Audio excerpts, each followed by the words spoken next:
Dr. Duana Welch, welcome to the show. I'm so excited to have you. It is so wonderful to be here. Thanks for having me on. No, absolutely. Um, and I'm even more excited today because what we're going to talk about is it's an issue that maybe gets brought up, as kind of like a passing feature in other discussions, but it's not something people dwell on for obvious reason. It's not very exciting. But I think it's so important, and that is forgiveness. But before we get into that, I want you to just give everybody who might not be familiar with you a little background about, who you are and kind of how you got to this point. Yeah, sure. So I have a PhD in developmental psychology. So I am a bona fide nerd. And what I really love to do is take social science information. So, and not just from psych, but from anthropology, biopsych, psychology, evolutionary psych, different fields within the social sciences. And I like to make those user friendly so people can take something right now today, apply it to their lives, and see the benefit. Because science, unlike opinion, tells us what will happen to most people most of the time. Opinion is right after the fact. The science gives us the ability to predict, which means that even though I can't say, Jason, next Tuesday, this will happen to you, I can say, this is what happens to most people most of the time. So this is how you hedge your bets. I got into this because frankly, I wasn't very good at dating. And so back when I was in graduate school and I was going through a heartbreak of massive proportions, it just occurred to me, wow, I'm studying this one field of psychology, but I wonder if there are scientists who have studied forming and keeping really healthy relationships. And it turned out there were a lot of them. And so I started Hmm. amassing this information primarily for my own benefit. And it wasn't until years later that people had heard about my success in my own life and the way I was thinking about these things. And they started hiring me to do it for them. And eventually that turned into my full-time life's work. And I have 7 books out now. They're all under the Love Factually name and brand. And I'm on a lot of podcasts. Thank you for having me on this one. And do a lot of public speaking, some for universities. So this is my whole bag now. I love it. It's just very meaningful. The best part of my day is the time when I check my email and I get the letters from people who are now happily partnered and feel like they've got what they've always wanted. That's really just means a lot to me. No, that's awesome. And, the most important piece that I just took out of that was that, and people I think need to hear, right, is that it's possible. Like love and positive relationships is a real thing. And it may not be easy to find, but it's possible. And it's sometimes when people are coming out of a divorce, especially a contested divorce or a really bad relationship, that's kind of hard to swallow for them. And I get it. But it is possible, right? It's even probable. So I love that. I had this client couple of years ago who just wrote to me, a single mom with several children, who wrote to me just to say, that last time that you reached out to me, because every now and then I'll just send clients, hey, how you doing? She said, the last time you reached out to me and I was about to give up and you gave me all the reasons I needed to hang in there. She said, I did. I just borrowed your faith and I hung in there, and now I've never been in love with like this. This man it's a healthy relationship. We get along so well. He gets my kids. He understands me. Our lives, we're melding our lives, and it's a great relationship. So what research shows is that most people wind up eventually, maybe not the very first time, but eventually partnering with someone that they really are it's going to be very lasting, and it's going to be a healthy, happy relationship. So that's what I like being a part of, is getting people there. So I know we're going to talk about forgiveness, and I promise you we're going to talk about forgiveness. But before that, because we're just kind of going into this a little bit, I just have to ask you, when you say love is probable, I always thought with, the advent of online dating and, it's really hard, I think, to meet people these days, especially when you're a working professional and, you're a quote adult and you're not hanging out in bars and clubs anymore. That So when you say it's probable, do you mean by like the laws of, well, I guess, probability and chance that two people are just going to bump into each other? That's a great question, and one that nobody's ever framed quite that way. So when I say it's probable, I mean that the vast majority of American adults wind up partnering in marriage in a lasting union. And for Since 2000, the stay together rate on first marriages has been 2/3. So divorce rates are not anywhere near 50-50 right now. They're more like 66% staying together to more than that, staying together a lifetime. Of those who divorce, it is true with every subsequent remarriage, the odds of staying with that partner decrease. Interestingly, that's not true of certain subgroups. African Americans tend to do better on the second marriage in terms of stay together rates. I didn't know that. Yeah, there is a little bit of noise in the data where there's some groups that do better on the second marriage. Okay. But basically, if you look at those second marriages, people do, most of them, like 75%, about half of them, depending on how many kids they have and their own circumstances, about a quarter to half of them stay together for the rest of their lives. Then people get into third marriages, and it's not, if there are no kids involved, they may have a 50% odds of staying together. But what you see is over time, most people are getting into a relationship that satisfies them well enough that they go ahead and stay in that relationship. And so I really wasn't talking about the way people get into relationships when I said love is probable. Now, when you ask about the way people get in the relationship, in the 1950s, most people married somebody who lived on their same block. Right. They married somebody who they could have walked to, in fact, right up until like the 1990s, most people got married to someone where they could have walked to that person's office or house from their office or house.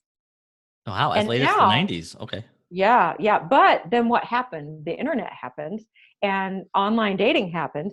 And so now we've got, as of a handful of years ago, we've got more than a third of people meeting online who get married. So that has online on app has really been transformative. Neil Clark Warren, who is the data head and research scientist and psychologist who started eHarmony, projected that it would reach 70% in a few years. I don't think we're there yet. But if anything, what's happened is we've gone from you have to meet through friends and family, you almost have to meet there, to you can still meet through friends and family, and you have all these other options. Right. That's both good and bad. Yeah, it's overwhelming. It can be overwhelming. And unfortunately, so I try to drive my clients toward desktop use rather than apps, because on apps, what you see is a series of photos and you've got very little information about the human being. Right. Yeah, swipe right if you like them, swipe left if you don't.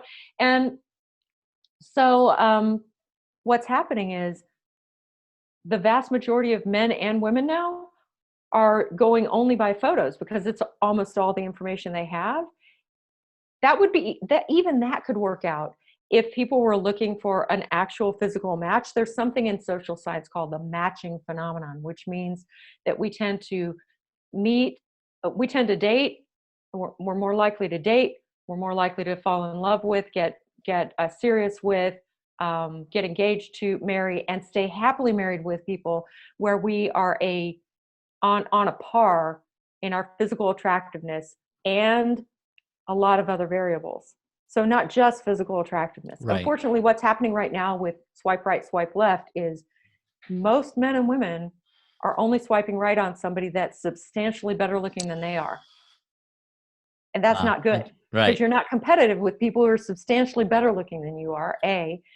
And B, even if one of these gods or goddesses deigns to give you their attention, it's not likely to work out. It's so funny and true that you say that. And if you need another example, I don't think he listens to this, is my younger brother.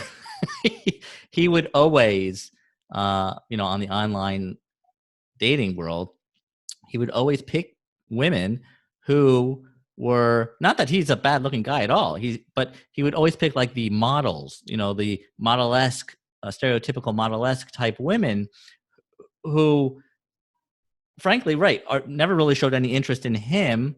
And even if they did, everybody knew they wouldn't be a good match for a whole host of other reasons. But he would still go after and then not understand why he can't meet somebody. And then when somebody more on his level would contact him, he would blow him off. And Mhm. it's from a sibling and I know some of his friends' perspectives. It was so frustrating because he passed up, I think, a lot of good opportunities. But yeah, that phenomenon is really true. Yeah, we need to really, if you want a happy relationship, part of what you have to do is ascertain your own, find people who are like you, not just in physical attractiveness, but yes, in physical attractiveness. Now, there is an exception. If your brother was extremely good looking himself, then he can fish in that pond. Or if he's extremely wealthy, because all over the world, wealthy partners are able to successfully choose partners who are better looking, right? That works all over the world, especially if it's a Right. heterosexual couple. The guy has the money and the girl has the looks. But other than that, you're really looking for somebody who's a good match. And I have this exercise I go through with clients about how do you figure out who is a good match, and how do you figure out what you have to offer, and what you should be asking for, because a lot of people, their standards for looks are too high and their standards for everything else are too low. So Right. I realize that's not what we're talking about today. Maybe we'll have I another know. podcast and talk about that. I know. Maybe we should talk about that, but no, I feel bad because I wanted to talk about forgiveness, but I love this topic too. If you couldn't tell, um, so we'll come back if you'd love. I would love to have you back, and we could just really dive into the whole dating and meeting people topic. Absolutely. So let's bring it down a few notches to forgiveness. Yeah, forgiveness is not sexy. Like I was discussing with you before show, this is one of those things where I say, "Hey, you want to talk about forgiveness?" And whoever's running the podcast says, "Oh no, I went to Right? Who jumps temple up for or that? church, and that was boring, and I don't want to hear about that." But I think that's because people don't understand that the way scientists frame forgiveness is different than the way, probably your religious community framed it. And it's probably a lot, frankly, healthier, because most religious communities frame forgiveness as something that involves you having to be a doormat and welcome this person to do it to you again. And that doesn't make sense. It's no wonder that people who've been through divorce don't want to forgive if they conceptualize forgiveness as, why don't you come back here and do all the stuff I hated the first time? Just do it to me again. Why don't you just keep doing that and I'll just keep turning the other cheek? And that is not what scientists are talking about when they're talking about forgiveness. Right? Like I'm okay with your behavior and I forgive you. That kind of a thing. Right? I don't think that's the way to go at all. So let's talk about the science. Like, how would you define, from a scientific point of view, forgiveness? So forgiveness is actually, from a science point of view, a really simple yet profound thing. All it is letting go of your anger and your vengefulness about this person and the events that happened. It's letting go of any desire you have for revenge. I know when I'm really having a hard time forgiving somebody because I'll have revenge fantasies about them. I'm not going to carry them out, but the fact that I'm having those tells me I haven't let go of this. I'm Right. still living with a lot of anger if I'm thinking that way. And so, what forgiveness research shows is that if you randomly assign people, and of course, an experiment is superior to opinion, because an experiment randomly assigns people to experience something versus not experience it maybe until later. You have a control group and an experimental group. And then you see, do you get certain outcomes with the experimental group, and you don't get those outcomes with the control until after you've also given them whatever good stuff you gave the experimental group. And in forgiveness science, what we know is if you randomly assign people to go through forgiveness exercises and other people don't get it until after the study's done, the people who got the forgiveness exercises wind up feeling unburdened. They wind up feeling lighter about their life. They wind up feeling happier about themselves and about other people. They wind up feeling more free to establish and hold on to good relationships and more successful at actually doing that. So there are a lot of reasons to forgive. And I think the reasons people don't forgive, I think this because I taught psychology in universities for 20 years and I talked to them about this research. And so I would ask my students, what do you think is the reason people don't forgive? And so these are the reasons that people would come up with to me. They would tell me, well, I can't forgive this person because they don't deserve it. Mm-hmm. Okay. Okay. What else?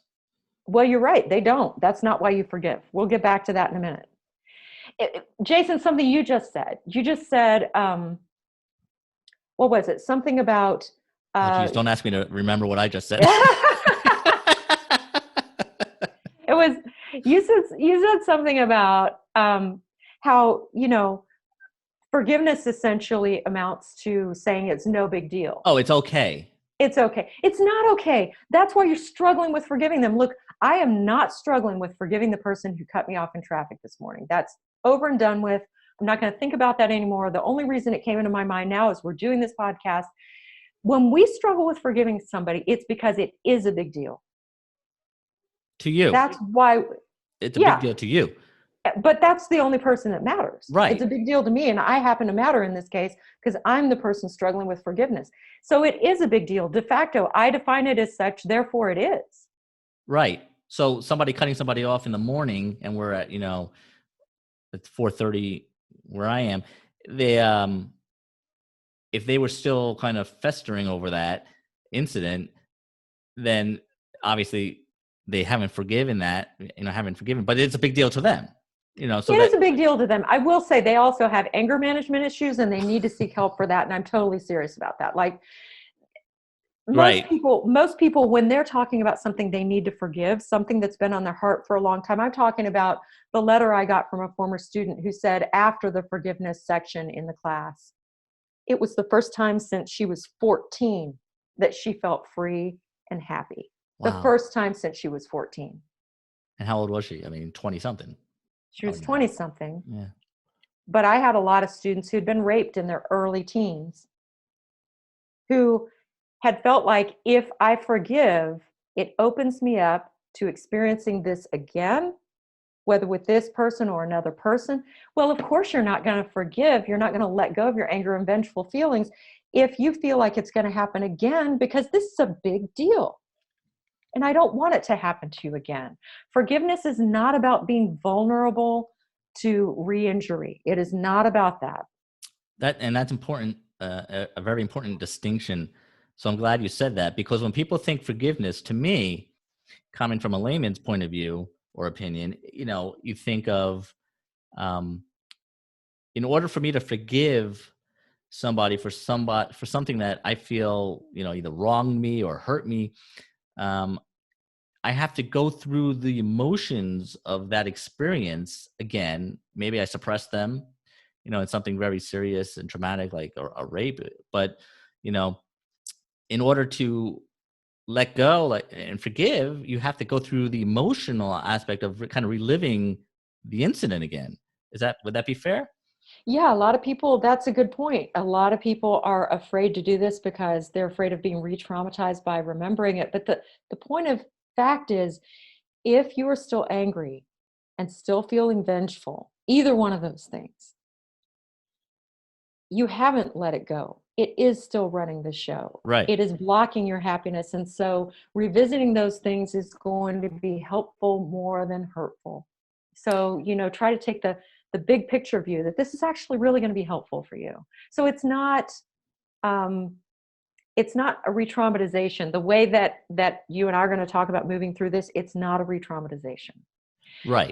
It's not, it's also not telling the other person. A lot of people have said, well, I can't forgive because then I would have to tell them, and then they would, even though you're telling me, Dr. Welch, that I'm not going to be a victim again, they would see it as an opportunity to come and victimize. You don't have to tell them. Right.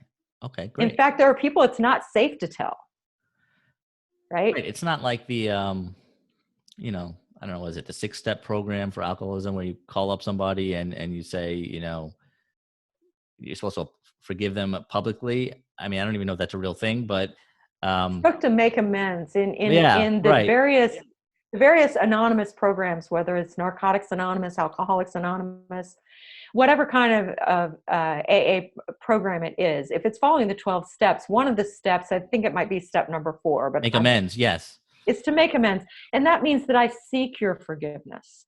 But more to the point that I realize that you might not be ready to forgive. I am going to put myself forward to undo to the extent possible. I'm going to own the harm that I caused. To the extent possible, I'm going to undo the harm I caused, and then I'm going to leave it in your court to forgive me. Even in those programs, you can't demand forgiveness of Right. somebody. But certainly, that's the flip side. In forgiveness work, we're not making amends. We're also not telling this person that that we forgive them. You can tell some people, certainly, but a lot of people, if you even told them, I'm thinking about people in my life that I've forgiven.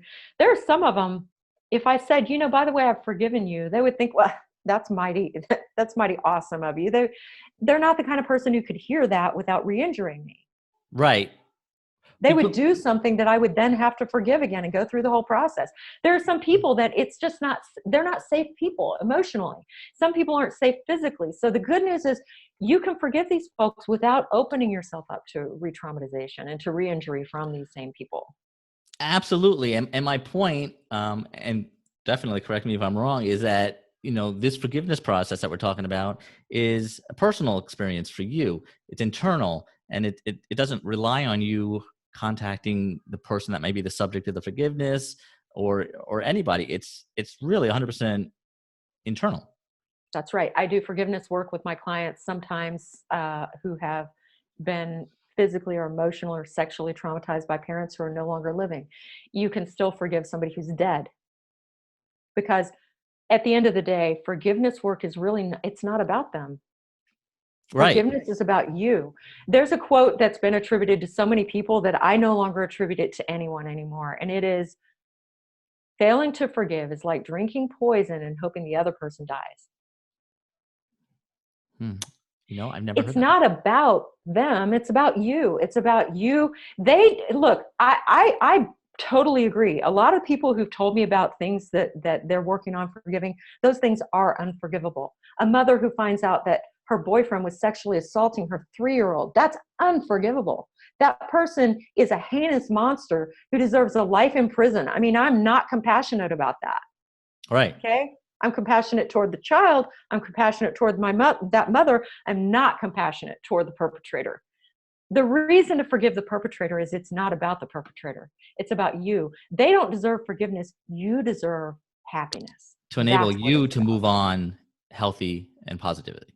So you can be happy. That's what Absolutely. it's about. And I think people find it a lot easier to forgive once they realize, oh, I don't have to say no big deal. I don't have to say come back and do it again. I don't have to have contact with the abuser Right. again. I don't have to um, I don't have to disavow my feelings about the events. I don't have to give up that I was right. That mother was right. That's a horrifying thing. She was right to feel everything she felt. But when it gets to the point that it's stopping you from being able to move on with your life, you're allowing someone who took something precious from you to keep doing it. And it's And disabling that's where you. I have a Right. problem. I don't want them to keep doing it. What happened to you, whatever it was awful enough. Let's say that you were married to somebody um, who reveled in your pain, who used and still uses the children as a wedge, who uses the children to spy on you, who I've known people who used a child's medical condition. They would get 50-50 custody, and then they would refuse to give the child medication for their 50% of custody. Jeez, yeah, I know. Yeah. How do That's you forgive unfortunately, these that? scenarios are not as uncommon as one might think.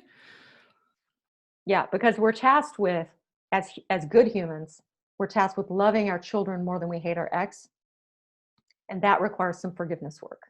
Sometimes one of the people we need to forgive is us. I know that I look back on some of my past and I think, oh, I introduced a couple guys to my son way too soon. No, they didn't wind up doing anything awful to my son, but that wasn't a great experience for my kid to be meeting adults that are in my life that aren't going to stay in my life. Right. So part of the work of forgiveness is understanding that one of the people we need to forgive in all likelihood is us. I'm so glad you brought that up. And to be honest with you, you rattled off so many things that I want to bring up. I'm going to forget more than half of them, but that's okay. Before we get into us and, kind of forgiving our actions, what you said about focusing on you as opposed to the other person, who may have caused you trauma or did you wrong or whatever it may be. And I preach this all the time to my tribe, is that, especially in a divorce context, when you're dealing in a contested situation and your ex is, doing everything in their power to kind of thwart the process and hurt you, prolong it, whatever, make things difficult. I tell people, listen, you got to stop focusing on their actions because you can't control them, and you can't control, no matter how hard you try, what they do or don't do. You can only control you. And so I always try to refocus people back to themselves. And, that's the best you can do, unfortunately, right now, is focus on you, and make sure that you are acting and doing the things that you need to be doing to move forward. So I think we're in There's, alignment there. yeah, there's a certain amount of emotional liberation that comes from keeping one's own side of the street clean, as spotlessly clean as possible. I call Meaning, it, yeah, I, what I do you call it? analogize it to like wearing the white gloves in a high class restaurant. A waiter Right. with white gloves. You want to be you want to wear the white gloves. You don't want to have the dirt and the mud on them. Yeah, yeah. Because this is not science, what I'm about to say. This is 20 years of being a college professor talking right now. My favorite humans in the world are emerging adults, 18 to probably 25. Those are my people. And those were who I was teaching for the most part. Over the years, because I used all my courses as a way to drop in relationship science, because we get taught how to get a job and what to do with a job, and we get taught nothing about the thing that really makes or breaks people's happiness, which is the quality of the relationship. So I was dropping that stuff in every place I could work it in all my classes. And therefore, my students would show up in my office hours and tell me about their parents' divorce and how it had affected them. And I will tell you that the parent that the children ultimately chose, if they were put in a situation to have to choose, the person they ultimately chose was the parent who didn't talk smack about the other one. Not surprised. Now, this was even if the parent who raised them did a competent job raising them, but prevented them from knowing the other parent, or they allowed them to know the other parent. They just constantly undermined what was going on at that house. And they constantly, said terrible things about the other parent. These children are half your former partner. When you insult that partner, you insult the personhood of your child. And your children, no matter how you try to explain that away, they know that's what you're doing. So what happens is over time, they're taking a beating from you whenever you talk smack about the other parent. So when you keep your side of the street clean, not only do you have the emotional and spiritual benefit of doing the right thing, but ultimately you win. You win in every important regard. And for a long time, it may seem that you don't. It may seem that, the kids spend all their time with the other parent because the other parent has convinced them that they alienate parent Yeah, parent parental alienation. alienation. Okay, they engage in parental alienation. In the long run, these kids come back. And yeah, I've heard that. I've seen that firsthand myself. Um, of course, when you're going through it and the kids are younger, and the alienated parent is crying out for help and not getting the relief that they should be getting from the court or other professionals, that's a hard pill to get them to try to swallow. To say, don't worry about the teen years or the early 20s, when they will come back to you and you will have a great relationship. They still miss all that time, right? Although, and every year is important in any person's life. I have a first grader, for example, and with the whole lockdown, COVID school situation, people are talking about how, a first grader, and, those are the formative years and it's so important, which I agree, but every year is important, no matter what grade you're in. And so, to say to somebody, a parent, that just hold on, do the right thing, even though you're not a part of your child's life now, it's so hard. How do you coach them to get through that? So I do a lot of coaching to keep people away from a circumstance where a judge gets to say what happens with your family. Right. And how I coach them is I teach them never ever draw a, you I call it this: give everything to your former spouse that you possibly can, until there's a line in the sand that you can't give. For example, my child was born with type 1 diabetes. Now with my ex, and he allows me to talk about him. He's now 19. Um, with my ex still has serious polysubstance addiction issues. That's why I knew which step it was. Okay. And he is a good man with a bad problem. Right. He's a good, but that being said, that didn't mean that our divorce wasn't contentious and hard and painful and terrifying to me, because here's a guy who's drinking really heavily and he has sole care for days at a time of a child who has to have insulin on the regular. Mm-hmm.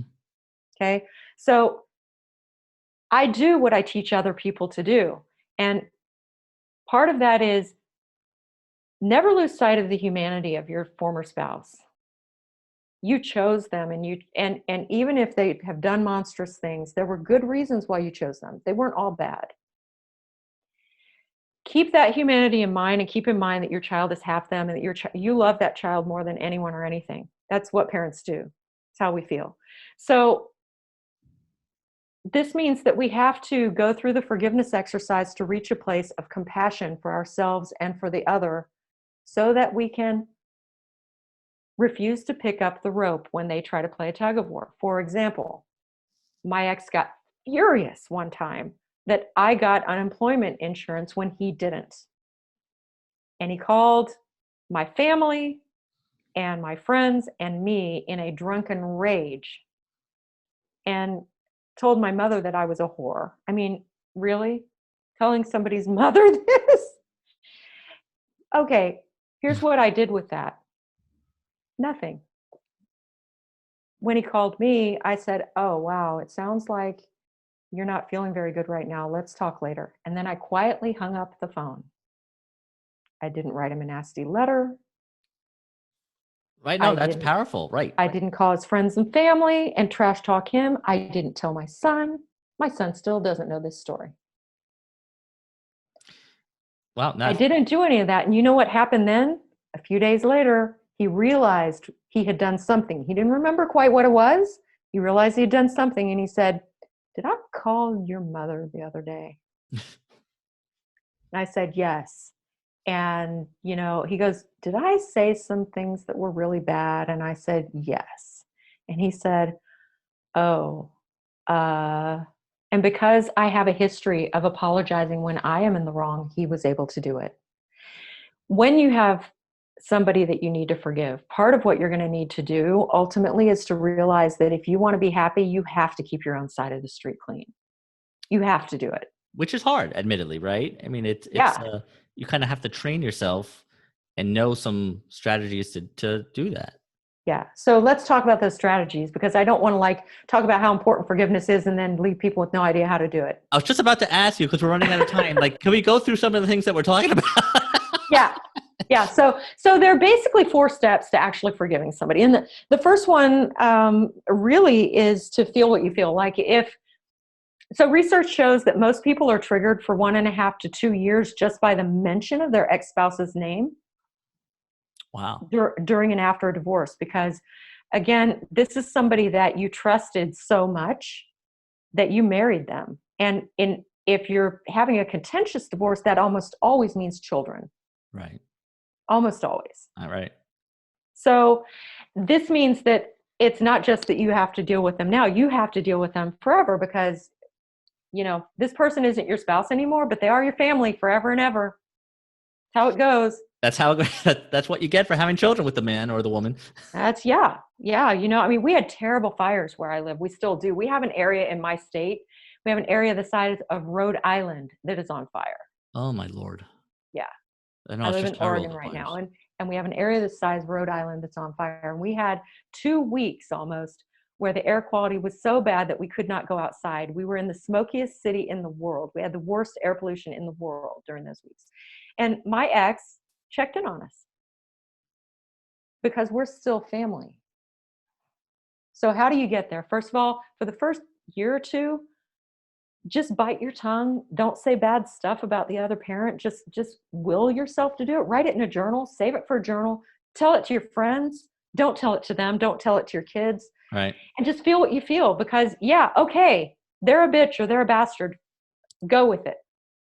I'm not going to ask you to forgive during that time, because you're in such a vulnerable place that I'm not, it's It's called premature forgiveness, false forgiveness, if you do it before you've processed your emotions. So give yourself a year to 2 years. After that, though, really, if you're still hanging on to it, that's willful. I remember being in a class with someone in my own, where I divorced, which was Bexar County, Texas. There's a class you have to take, and they show videos that really bring it home how devastating it is to children emotionally and physiologically when parents fight in front of them. Yeah. When Most they courts continue have fighting. a mandatory video like that, right? Yeah, yeah. And I hope most people can hang on to it, but I get the feeling a lot of them don't hang on to it. Well, I was struck by someone in the class who kept bringing up how bitter they were at their ex. And finally, the person leading the class said, "How long have you been divorced?" 10 years. Wow. They had been mandated to come back to the class. 10 Wow. years. Okay, folks, you get a year to 2 to feel this and talk about it with your friends, your therapist, and your journal, but never your children or your ex. You don't get to talk to them about it. That makes sense.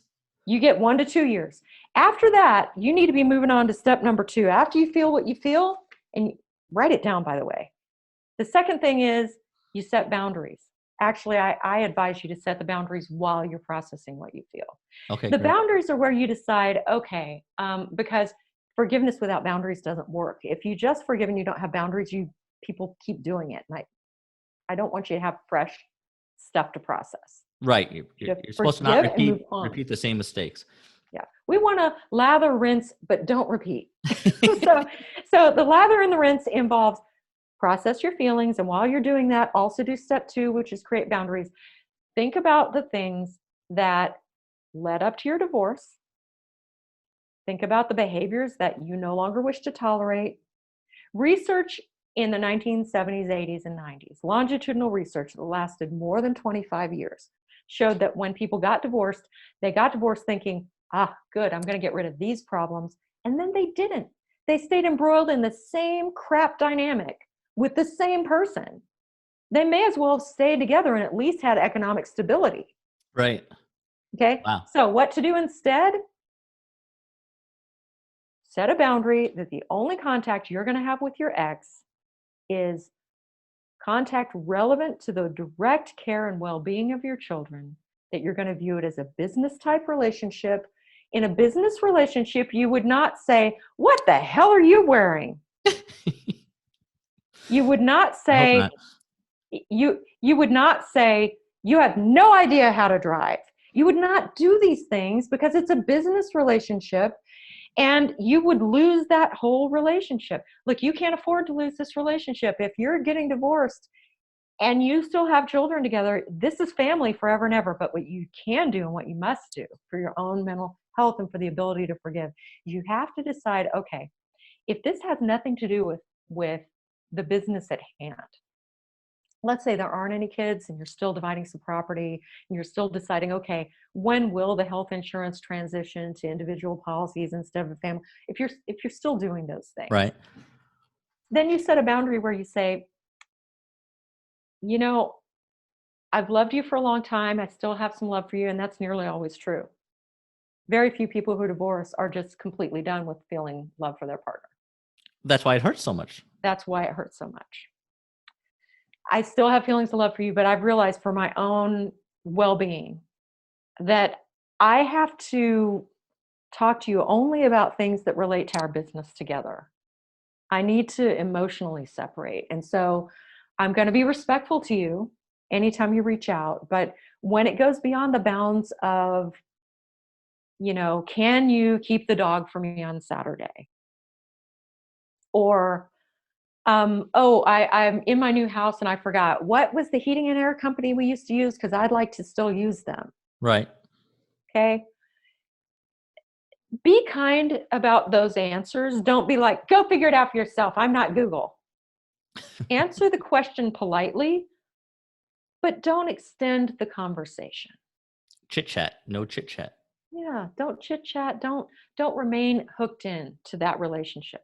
So one caveat here is, let's say that your ex decides, in order to, because a lot of people, they do still love each other. And so what happens is when they can't talk nicely anymore, they fight.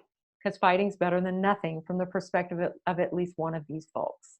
And so if you're the partner who's realized, I want to forgive, and that means setting a boundary, and that means setting a business-like boundary, and this person tries to start fights with you in order to maintain the connection, first of all, I want you to see that for what it is. That's Right. what it is. They're pushing your buttons. They're trying to keep you engaged. And Sure. since positive engagements are no longer working, they're trying negative engagements. And what you do in that case is you say, or text, or email, it seems like we're losing the thread on treating each other with respect right now. Let's revisit later. And then you don't answer again, no matter what they call and leave a message or text or anything. You just ignore it until you see that everything's calmed down.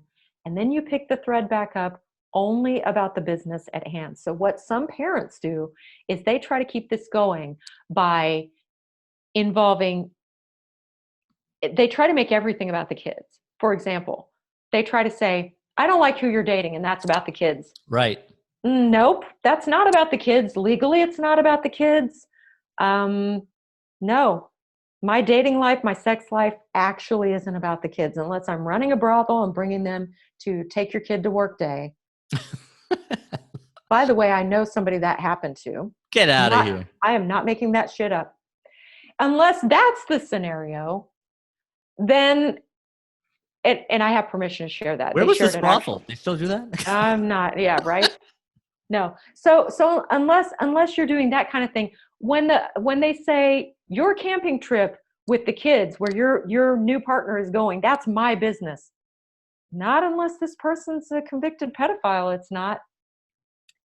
What you can say is, well, I can't discuss that with you, but I can discuss the time for pickup and drop off. And if they say, but about the partner that you have now, you say, yeah, that's not on the table for discussion. Let's get back to the pickup and drop off time. The third time they refuse to be reasonable, you say, I'm sorry, I'm going to have to talk to you about this later. You And just don't take the bait. right. Well, and would you agree? That's easier said than done. But again, with some coaching and some, help on your side, it's a matter of just training yourself to, when you're in the moment in these things, kind of take a breath and think about how you're going to react instead of just reacting. That's right. What it amounts to is writing down on your list, and I encourage people to keep lists. I love lists. They're fantastic. Keep it on the computer so you can go back to it often and nobody else sees it, that you don't want seeing it because it's password protected. So you're going to write down, what you felt, what you feel about this partner. You're going to journal that during this 1.5 to 2 years. And you're also going to journal, okay, here are the behaviors I'm not tolerating anymore. And by not tolerating, that doesn't mean that you're going to be ugly when those behaviors arise. It means you're going to withdraw contact. You got divorced. The joy of divorce, there's so much pain in it. The joy of it is you get to say no to being treated like that ever again. Ever. Bye. Not only that, you get to create your post-divorce life, which is now a blank canvas, I tell people. Yeah, you get to do that. So the third step is to practice empathy. There is literally no forgiveness without empathy. Now, this is the part where most people say, no way, I can't do that. Okay, so what this involves is not excusing the offender, right. not condoning what they did. I'm never going to ask you to do either of those things. Not saying it's no big deal. Right. But in order to really forgive them, you do have to see the events through their eyes. Okay, so I have to think, for example, from my ex's perspective, I got unemployment compensation and then he didn't. And from his perspective, that was really unfair. And from his perspective, he was drinking heavily and he wasn't in control of his emotions. Okay. Okay? Does that make what he did right? No. No. Does it mean that I need to say, no big deal? No. Does it mean that I am making light of my feelings in the moment of having him tell my mother that I was a whore? No. But it's but what it does mean is what happens when people practice empathy is they see it was never about you. That somehow makes it a lot easier. It was never about me. That was never about me. By the way, I did some stuff to him that he found really hard to forgive. I tried to get full custody because of his addiction issues. I tried to get him to sign a paper that gave me full custody. Now, from his perspective, he was angry about that for years. Right. Hopefully, he did the emotional work of, she loves our kid more than anyone or anything. She really believed I wasn't capable of taking proper care of him. So, of course, she tried this. I don't know that he did that. We didn't have that conversation. I'm not trying, in other words, I'm not trying to present myself as blameless here. I'm trying to present examples of, here's something that would be really hurtful.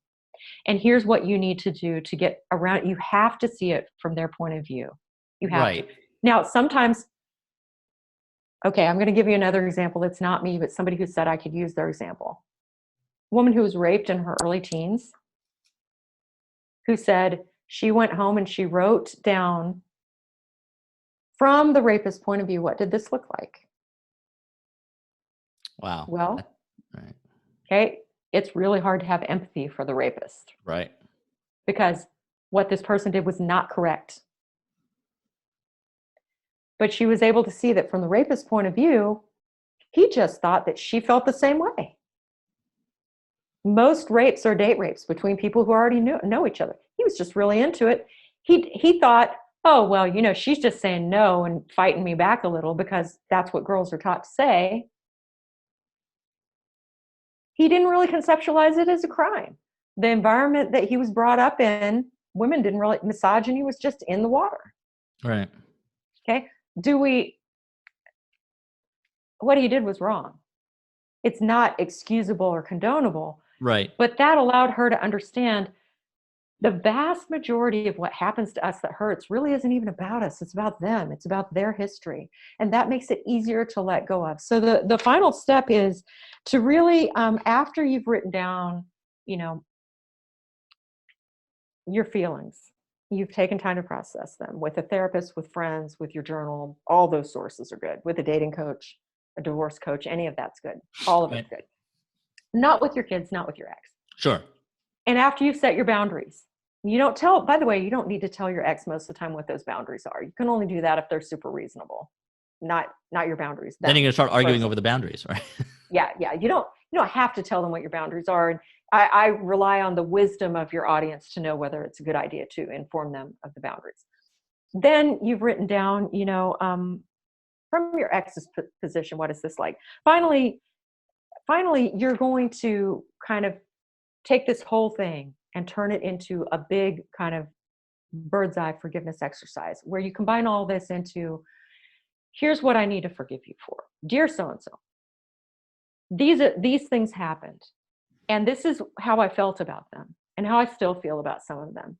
And I see this through your eyes. Here's what it looks like when I see it through your eyes. And I want you to know that I am choosing to let go of my anger and my vengefulness about these events.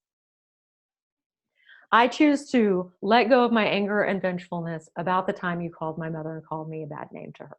I choose to let go of my anger and vengefulness about the times that you scared me because you were under the influence and our son was at your house.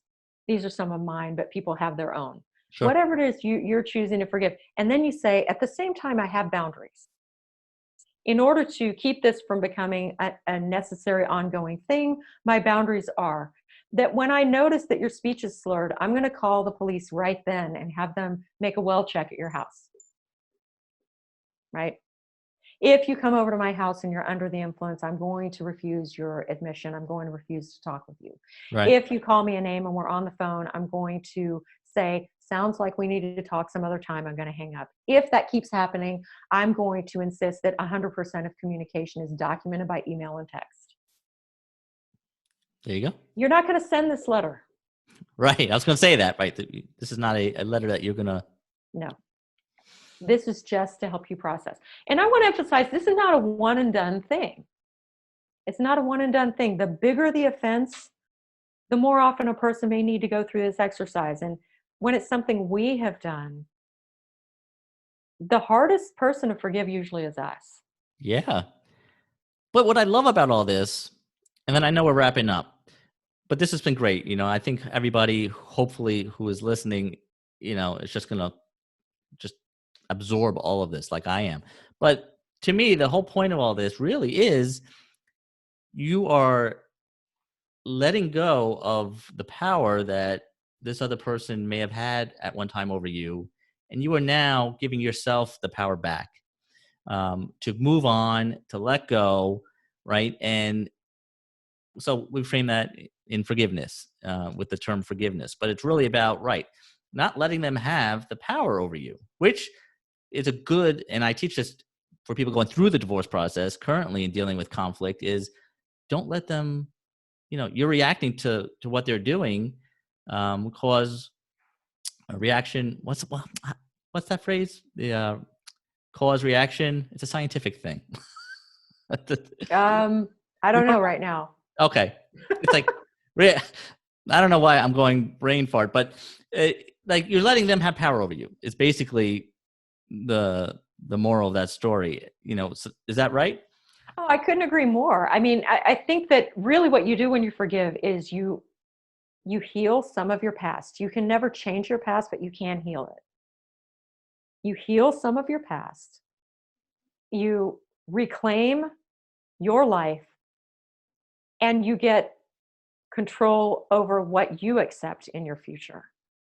You can't Yes. control everything ever, but you can control yourself, the behavior you allow to touch your own life.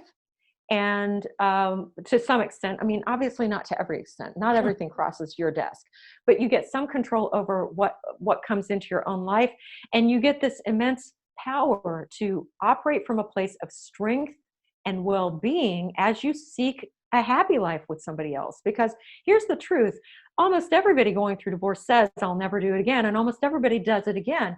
But how you do it again can be so much more positive But you than have it to was. change a little bit. And what I always refer to as, kind of put in the work.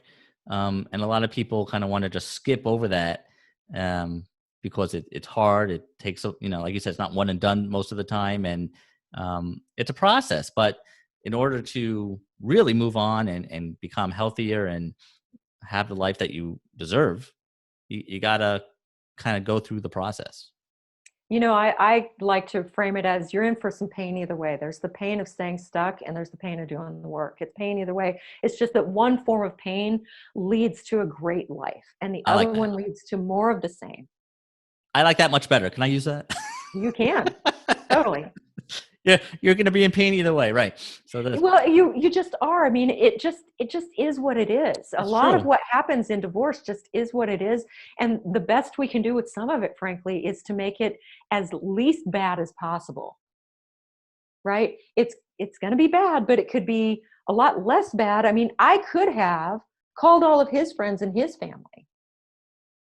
Where Right. was that going to get us? Was that going to go anywhere positive? Then he could have said, "Well, you want our son for this special day with your family? I'm not going to give you that." You know what I did every single time he was sober and he wanted extra time with our kid? I said yes. Why? Because you need to give everything you can to this co-parent, everything you can, because ultimately the quality of your life and your child's life depends on doing as much good as you possibly can, even with the person you're divorced from. I love that message, and I think we're going to end there because I don't want to mess that up. Well, thank you so much for being on the show. We're gonna have to talk again because there's just so much that we can talk about and you can shed light on, and I love it, and I know my audience will love it too. So hopefully we'll do that. Thank you so much. But tell people where they can find you and where they can read your books. Absolutely. You can find out so much about me and my books at Love Factually with an F, lovefactually.co, lovefactually.co. It's got a list of all 7 of my books, one of which is specifically for people who are, I call it my Love Factually for single parents and those dating them. It's the first third of the book is about getting past your divorce and setting up as healthy a relationship as can exist with your ex and reclaiming your life. The second third of the book is, okay, how are we going to find this person? What standards are we going to have? How are we going to act when we're on our dates? And the third part of the book is, okay, now that I've got them, what do I do with them? How do I meld my family and maybe they have a family? How do I deal with issues between my children and the new partner? How do I actually make a go of this? And I put all that in the book because even if you don't have a partner yet, or in the very beginning or the very end, no matter where you are in the stage, having the bird's eye science-based view of the entire process is immensely helpful to people, I have found. So Yeah. that's the one I would recommend for your audience. But I do have 7 books out. They're all love factually. They all have a blue cover, and you can find all of them widely distributed. One of them's in 5 languages. If you want it in Polish, you can get it in Polish. Oh wow, no, that wouldn't work for me. But yeah, and I know you can download if you want to check them out before you purchase them. You can download a free chapter, and all those links will be on the show notes on my website podcast page. So be sure Cool. to check that out. Thank you again, and we will have to talk soon. Yes, and Jason, the other thing is I coach all over the world, and I actually have recently been developing content for a new app just for Oh, couples called Paired. So when your audience gets to a point where they are in a relationship, or actually, I do a section I do some extensive content for that app about getting ready for love. And if okay. people decide that's where they're at, they could also look into that app. It's the first app of its kind. Is it out? It's releasing this month. Yeah. Okay, So well, by the September time you're 2020, listening it's to releasing. this, it will be out. Yeah. I hope. So, I will get that information. Thank you for mentioning that. I will get that information and put that also in the show notes, with maybe a link where they can just get to it quickly, or how they can find it. But that is awesome. That sounds really helpful, and hopefully people will use it and benefit. So thank you. Thank you. It's been a great pleasure. I look forward to next time.